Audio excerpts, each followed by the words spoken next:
Bonjour à tous. D'abord, ce premier conseil des ministres pour cette nouvelle année 2016 qui a eu lieu lundi sous la présidence du chef du gouvernement Augustin Matata Ponyo. Au menu de cette rencontre, l'examen de l'adoption des textes des projets de loi, notamment les projets de loi portant protection de l'enfant et les projets de décret relatifs à la création, organisation et fonctionnement de l'établissement public dénommé Autorité de régulation et contrôle d'assurance. On écoute le compte-rendu de la rencontre avec le porte-parole du gouvernement, Lambert Mende.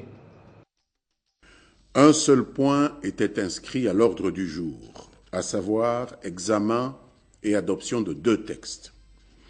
Le premier, présenté par le ministère de l'Intérieur et Sécurité, consistant en un projet de loi modifiant et complétant la loi portant protection de l'enfant. Le second, par le ministère des Finances, qui est un projet de décret portant création, organisation et fonctionnement d'un établissement public dénommé Autorité de régulation et de contrôle des assurances, ARCA en sigle. S'agissant du premier texte, il sied de retenir qu'il s'agit d'un projet de réforme législative qui consacre le principe de subsidiarité en vertu duquel l'adoption internationale d'un enfant congolais ne pourra être autorisée qu'en cas de carence de toute autre solution sur le plan national, tant au niveau du cadre familial que public, d'une prise en charge adéquate de la survie du candidat à l'adoption. Ce projet de loi sur l'adoption internationale des enfants congolais met à la charge du gouvernement l'obligation de lutter contre la traite des êtres humains ainsi que d'autres risques auxquels les enfants peuvent être exposés du fait du retrait de leur environnement naturel pour des soins permanents dans un pays tiers. Le projet de loi a été adopté et sera présenté en temps utile à la représentation nationale pour examen et adoption. En ce qui concerne le projet de décret portant création, organisation et fonctionnement de l'autorité de régulation et de contrôle des assurances, ARCA en sigle, dont le ministre des Finances a présenté l'économie au Conseil des ministres, il se justifie par la nécessité de réguler ce secteur des assurances et d'assurer le contrôle des opérateurs économiques du secteur privé devant œuvrer dans ce secteur sensible. Il a été adopté par le Conseil des ministres et sera sanctionné incessamment par un décret signé par Monsieur le Premier ministre. Dialogue national, on en parle encore et toujours, cette fois avec la déclaration de l'ancien mouvement rebelle du M23. Ce mouvement, devenu parti politique, l'ASP, dit soutenir le dialogue à 100%. C'est son porte-parole qu'il a fait savoir à la presse internationale. Pour ce parti politique, le dialogue est la seule voie pour mieux traiter les problèmes des Congolais. Les détails avec Guy Chungu.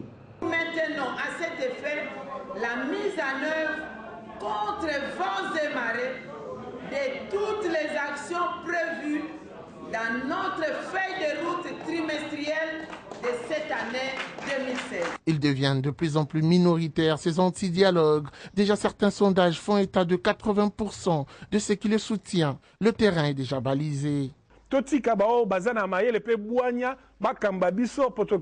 Si hier, l'opposition du G7 comptait sur certains mouvements, comme l'ancien M23 pour une coalition, aujourd'hui, elle doit changer de calcul, d'autant que ce mouvement rebelle, devenu parti politique, ASP, soutient officiellement le dialogue. Son porte-parole le dit tout haut. Pour l'instant, l'ASP, donc l'Alliance pour le salut du peuple, reste constant.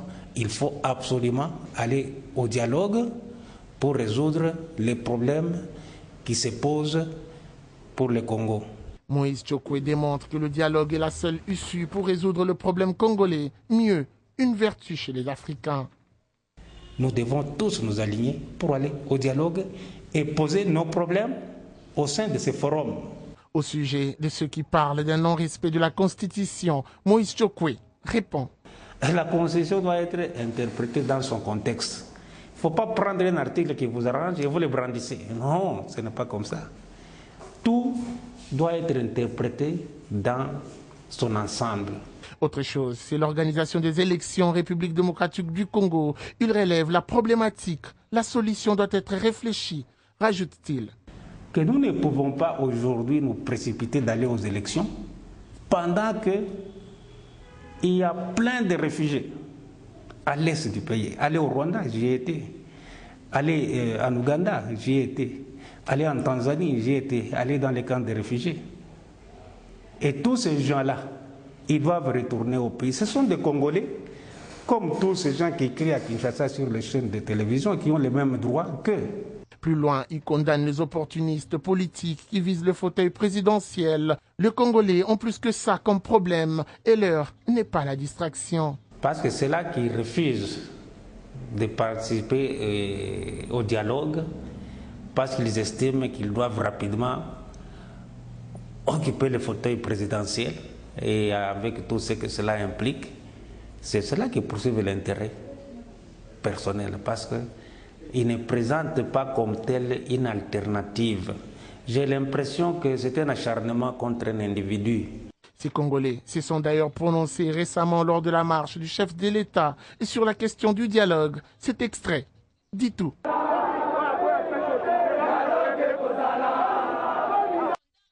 Et les dirigeants de l'ONG Solidarité de Matete Solimat, qui eux aussi soutiennent le dialogue national, restent convaincus que pour une année 2016 apaisée, sa tenue est importante. Ils l'ont dit récemment au cours d'une rencontre d'échange de vœux, rencontre au cours de laquelle il était notamment question d'évaluer les activités de l'année 2015. Après un travail de titan abattu le long de l'année 2015 pour le développement de la municipalité de Matete, l'heure est venue d'évaluer le bilan de l'année qui s'est achevée et relever les défis de l'année 2016 qui a commencé. C'est ce qui justifie ce moment de joie qui a réuni tous les cadres et membres de l'ONG Solimat autour de leur coordonnateur Adolphe Mutombo, occasion pour la SBL d'échanger ses vœux pour cette nouvelle année. Tous se disent engagés pour le développement de leur commune. Nous avons jeté des bases pour relever les défis, le défi de l'unité et le développement de notre commune, la commune de Matete.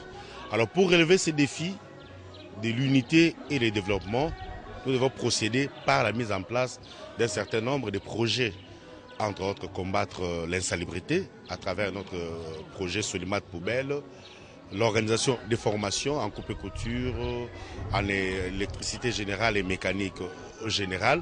Le développement de notre commune passe d'abord par nous. Ces structures restent attentives à l'évolution sociopolitique de la RDC et prônent le dialogue. 2016, c'est une année pas comme les autres. C'est une année électorale pour notre pays, la République démocratique du Congo. Malheureusement, le pays rencontre beaucoup de difficultés à travers le processus électoral. D'où la nécessité de convoquer un dialogue national inclusif par le chef de l'État, Joseph Kabila Kabange.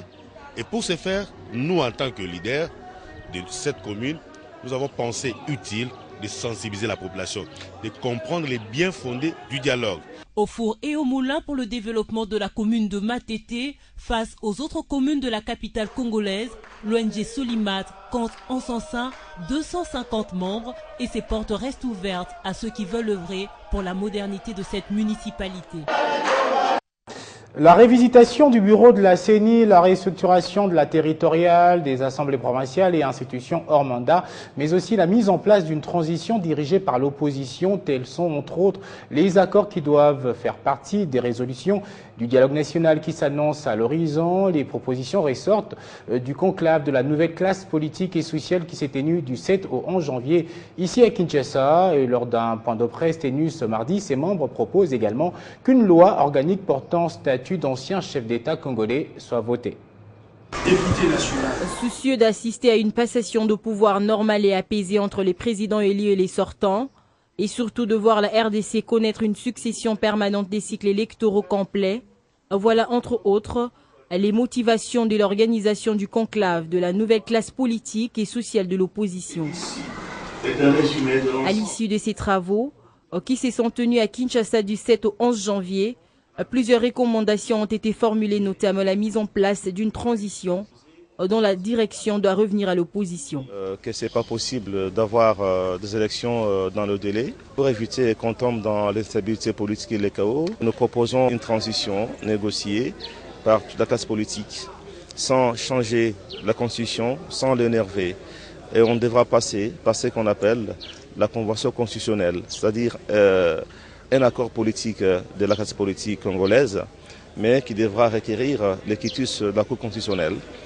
Steve Mbikaï, président de la nouvelle classe politique et sociale, promet de contacter dans les prochains jours les différents partis politiques, question de faire comprendre aux autres la nécessité de cette proposition. Nous allons commencer des contacts à partir de cette semaine pour voir différents partis politiques, institutions, organisations, essayer de faire comprendre notre démarche.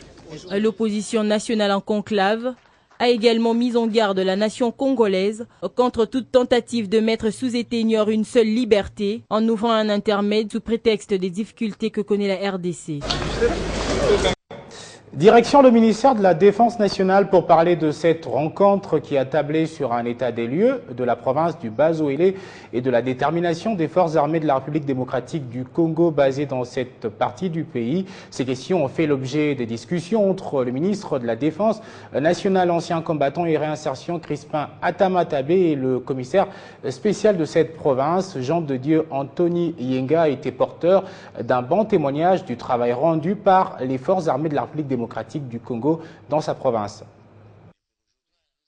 Lors de leur entretien, le ministre de la Défense nationale et le commissaire spécial des Bas-Oélé, Jean de Dieu Anthony Yenga, ont analysé la cartographie sécuritaire de cette province. Après les vœux et félicitations, les moments les plus sereins étaient celui de faire l'état des lieux de la province. Le commissaire spécial, dans son rapport, a demandé au patron de la Défense nationale de songer à l'implantation des banques pour les paiements des FARDC qui ne cessent d'éprouver leur montée en puissance aux différents fronts. Je lui ai parlé des difficultés que la province rencontre. Pour ce qui cadre avec le trinôme FEC, entendez la formation, l'équipement et le casernement adéquats des FARDC.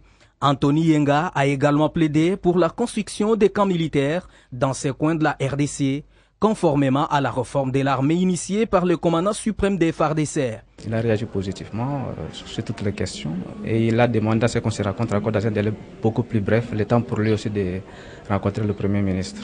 Et aussi, il y a aussi le problème de logement des militaires. Au sortir de cet entretien, un rendez-vous d'une rencontre dans un délai le plus proche est pris, car toutes les doléances du commissaire spécial cadrent avec le plan de la montée en puissance des FARDC.